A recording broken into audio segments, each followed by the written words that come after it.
Stopnúť mega odmeny a zamedziť riskantným špekuláciám má zatiaľ najväčšia banková reforma, ktorú schválili europoslanci v Štrasburgu. Volení zástupcovia európskeho ľudu si myslia, že aj banky majú podiel na svetovej kríze, preto im pritvrdili podmienky. Kybernetická bezpečnosť, terorizmus, arabský svet, aj Vyšegrádska sila. To je len zlomok z tém, ktoré riešia najvyššie politické. Tragická dopravná nehoda sa dnes stala v obci Lopuchov v Bardejovskom okrese.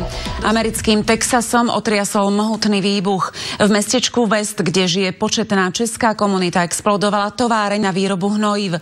Silný výbuch zrovnal celé jej okolie so zemou. Oficiálne prišlo o život najmenej 15 ľudí, no podľa niektorých zdrojov môže byť obetí oveľa viac.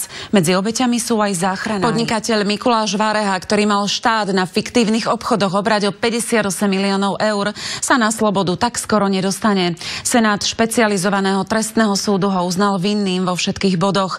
Podľa súdu si na Zemplíne urobil malý daňový raj. Sám sebe napríklad predávaj likožrúty, ktorými údajne krmil bažanty.